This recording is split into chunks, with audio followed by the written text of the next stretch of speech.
What if the law was forced to protect a monster, not out of mercy, but to save itself from committing illegal murder? In the winter of 1852, a wealthy, highly respected Dublin doctor stood before a crowded courtroom, sentenced to hang for the brutal killing of his wife on a desolate island.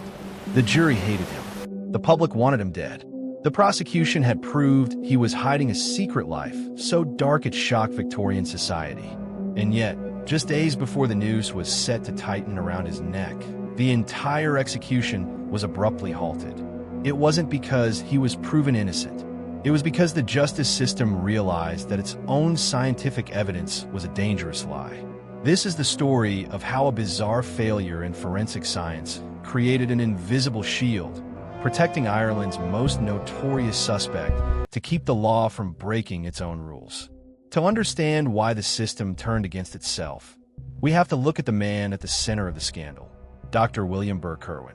To the high society of Dublin, Dr. Kirwan was the picture of Victorian success.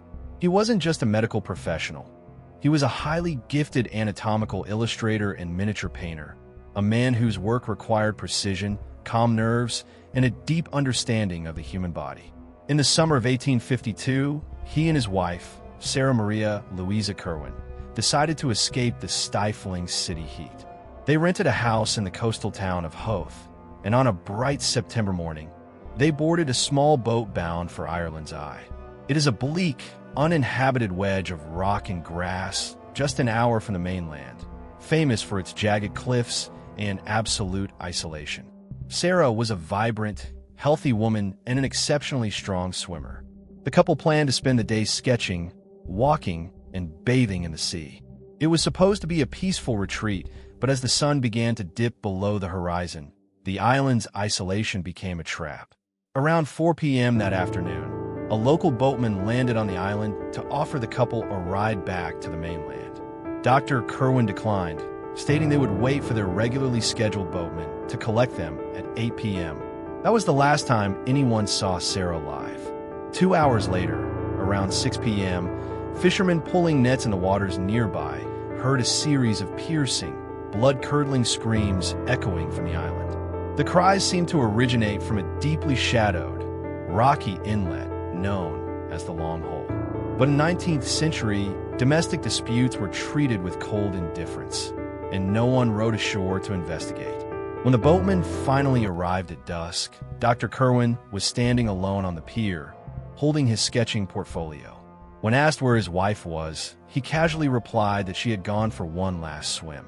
A frantic search by lantern light commenced across the darkened rocks. Finally, near the edge of the Long Hole, they found her. Sarah was dead, lying face up on a rock, her body pinned beneath a wet sheet, with blood slowly trickling from her ears and nose. Dr. Kirwan was entirely unmoved.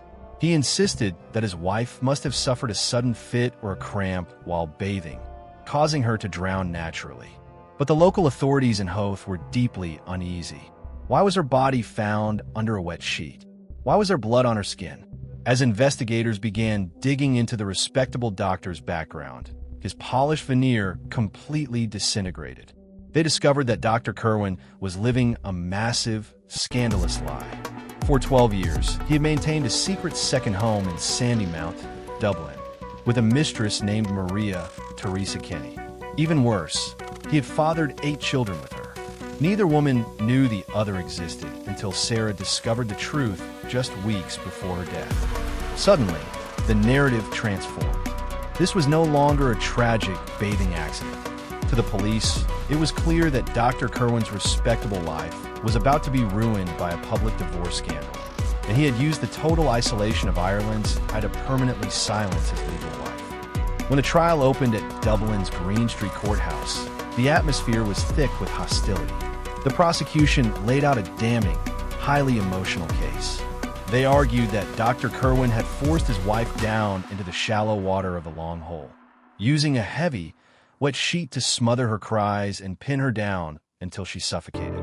To prove this, they called the local medical examiner, who testified that Sarah's lungs were congested and that the blood pooling in her ears and nose was definitive proof of manual asphyxiation. Combined with the fisherman's testimony of the terrifying screams echoing from the island and the undeniable motive of his secret family, the case against the doctor seemed airtight. Kirwan sat silently as the courtroom stared at him with pure disgust. The prosecution wasn't just trying a murder. They were putting a man's moral depravity on display, using the public's outrage over his mistress to seal his fate. But in its rush to condemn a deeply immoral man, the prosecution made a critical legal mistake. They allowed moral outrage to substitute for scientific certainty. In 1852, forensic pathology was in its absolute infancy. The Crown's medical witness had conducted a hurried, primitive autopsy and declared that the fluid and blood in Sarah's lungs meant she had been forcefully smothered. The judge and the jury, blinded by indignation over Kirwan's secret life, accepted this opinion as an indisputable fact. They completely ignored a fundamental rule of justice. A criminal conviction cannot rest on speculation, no matter how detestable the defendant is. By allowing a man to be condemned based on a subjective and proven medical theory, the court broke its own rules. The system was about to sentence a man to death not because they could prove he committed murder, but because they knew he was a liar. The jury did not hesitate. After a brief deliberation, they returned a verdict of guilty, and the judge sentenced Dr. Kirwan to face the gallows. But just as the executioner began preparing the rope, the legal system collided with a massive internal crisis. 10 of Ireland's most prominent, highly respected medical authorities reviewed the trial transcripts and launched a fierce public protest. They pointed out that the physical symptoms found on Sarah Kirwan, the congested lungs and the blood pooling in her ears, were not exclusive to murder. In fact, they argued that these exact symptoms were completely consistent with a sudden epileptic fit or an apoplectic stroke triggered by entering freezing cold water after a hot day. Sarah Kirwan had a known history of minor ailments, and the medical establishment boldly declared that the prosecution's science was a total guess. The courtroom victory began to look like a systemic disaster. This realization triggered a devastating legal stalemate. The Crown was forced to admit a terrifying truth. It was scientifically impossible to determine whether Sarah Kirwan had been murdered or if she had simply died of a tragic medical emergency. If the state proceeded with the execution and hanged the doctor, they were risking a catastrophic miscarriage of justice. They would be taking a citizen's life based on a coin flip. The law found itself trapped by its own high standards. Dr. Kirwan was almost certainly a malicious man who desperately wanted his wife gone. But the system could not allow an execution based on guesswork. To hang a man on flawed science would set a precedent that could allow the government to execute anyone on a whim. Faced with this terrifying uncertainty, the government had to act. The Lord Lieutenant of Ireland stepped in and used the power of the Crown to commute Dr. Kirwan's death sentence to life penal servitude. He was spared the noose and sent to the notorious prison on Spike Island, and later to the labor camps of Bermuda, where he would spend the next 27 years of his life. This compromise is the perfect manifestation of the law's invisible shield.